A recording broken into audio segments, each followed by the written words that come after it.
You must have noticed that the mandate that I was given is a bit convoluted. I do not know whether I can be able to do all the things that they've asked me to do in one standing. So what I've decided to do is to focus on one. The one that I'm not going to do is closing remarks. I think it's for somebody with a higher pay grade than mine.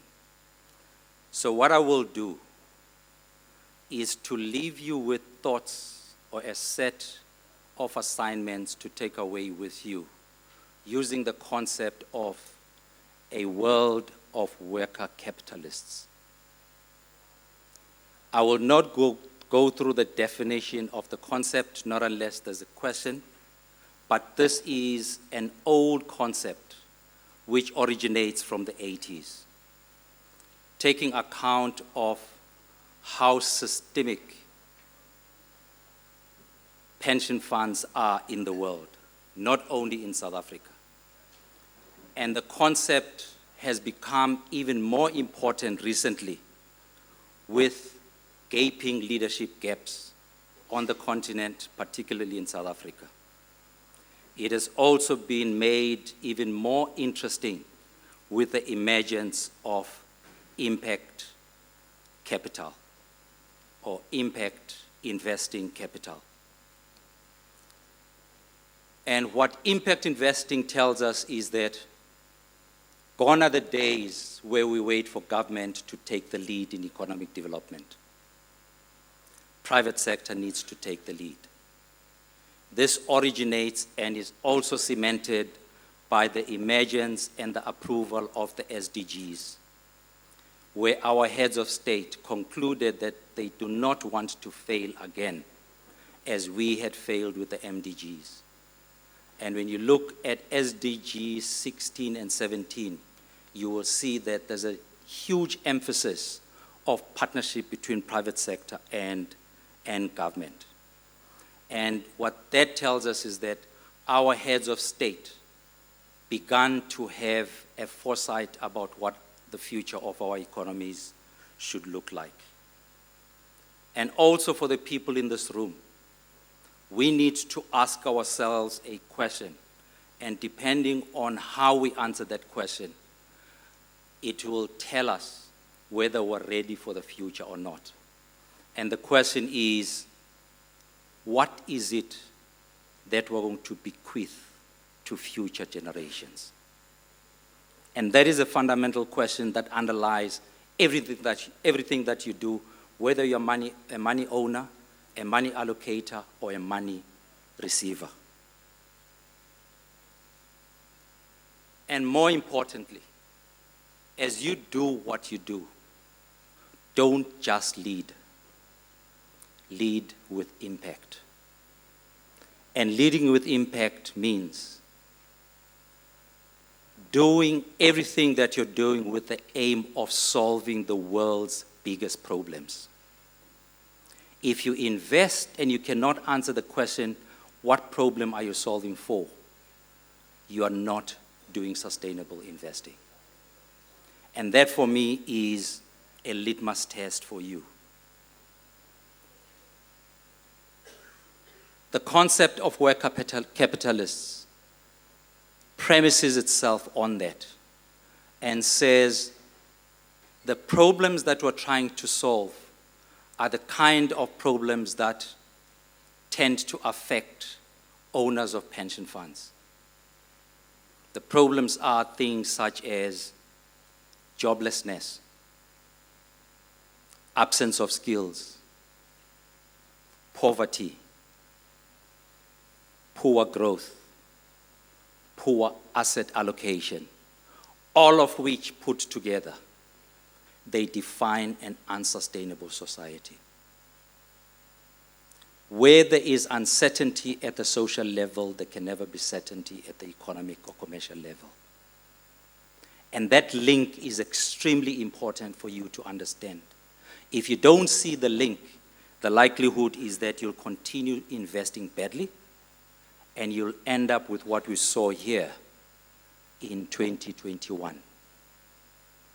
And I don't think there's anybody in South Africa who would like to see the repeat of Durban July of 2021. It was the worst in the history of South Africa. Now, why worker capitalists? Worker capitalists because workers use their own capital to change their own futures. They don't wait for government. They don't wait for employer. They don't wait for somebody somewhere in the private sector to determine what their future looks like. They determine the future for themselves.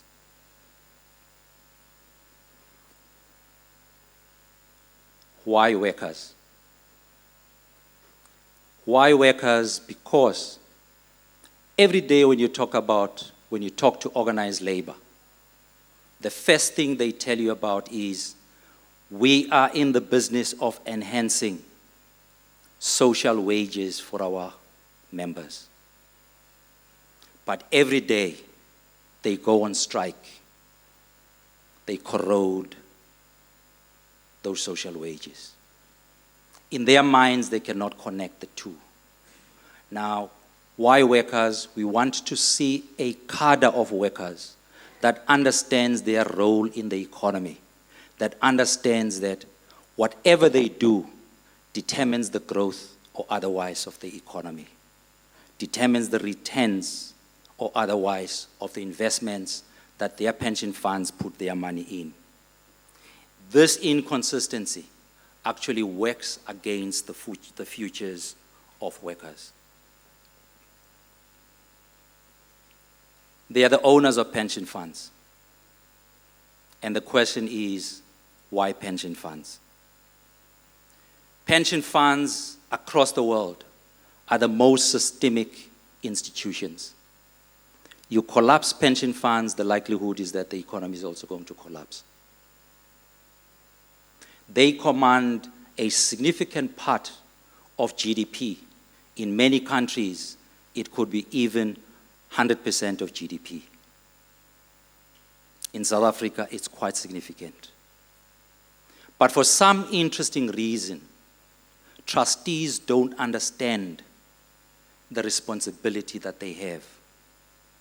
If you're running a systemic organization, that means you're a systemic individual. I don't think they understand themselves as that. I could even argue the same with principal officers. Baba Mketelo, I'm including you in there. If you do not understand that you are running a big business, you will continue running it like a spaza shop.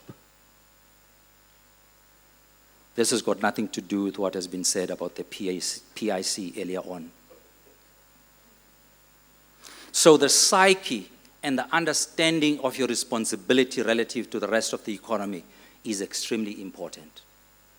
Until you go into the right psyche, you're not going to be making the right decisions. You're not going to be implementing properly as a responsible trustee or principal officer.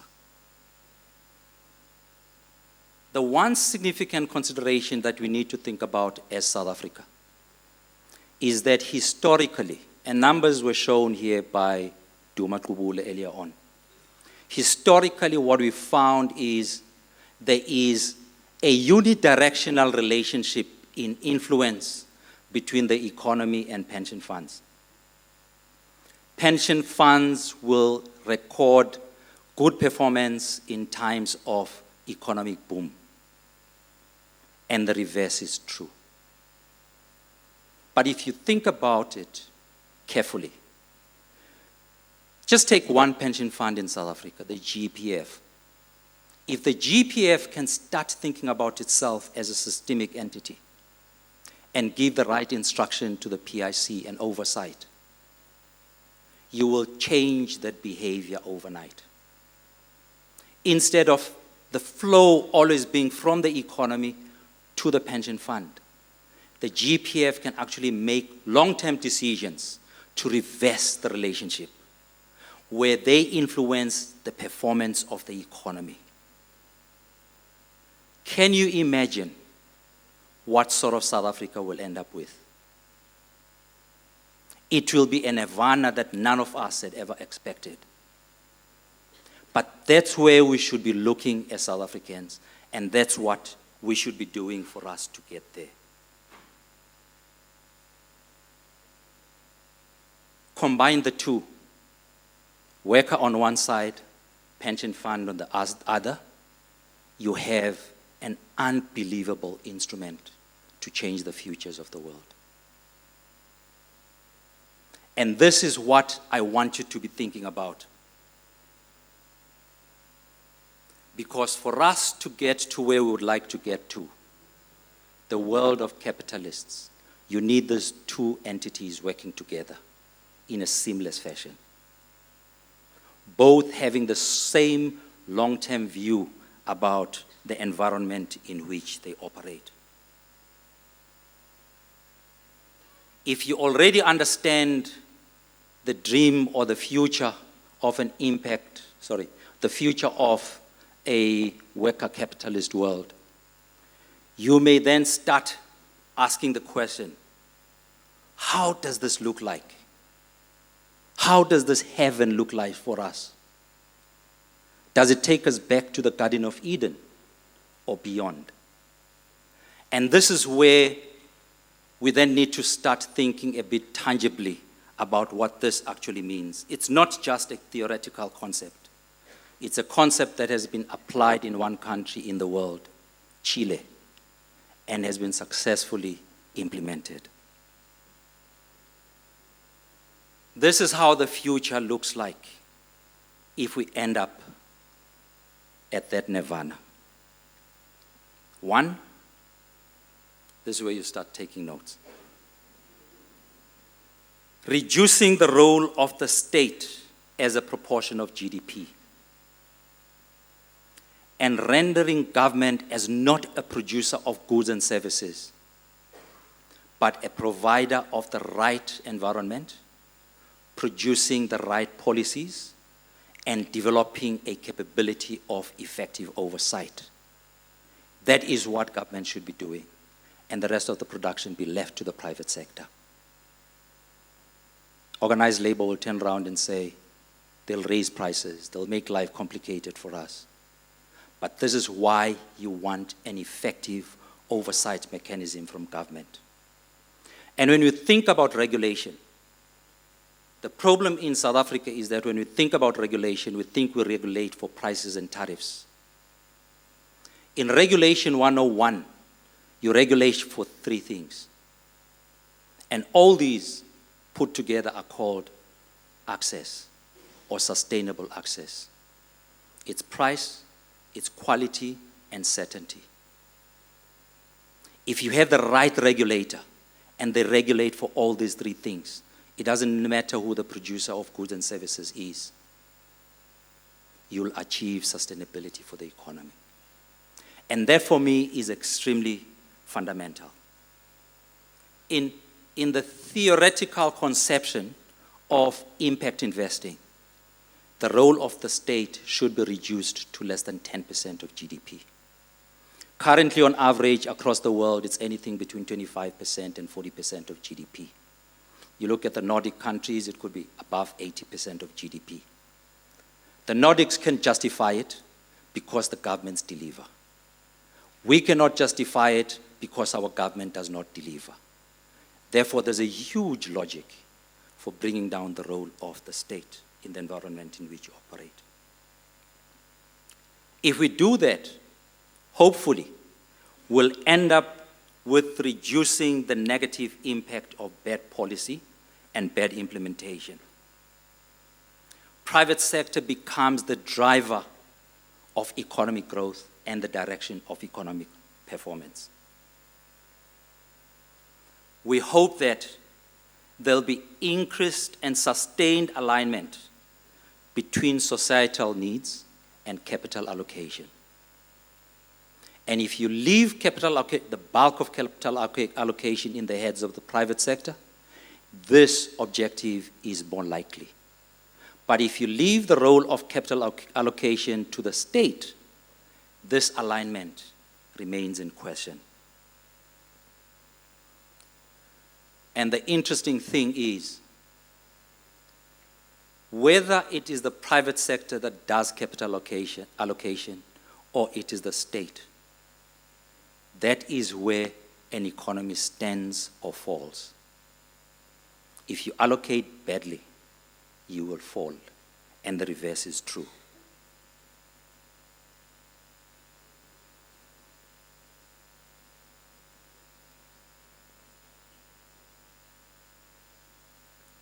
As I conclude,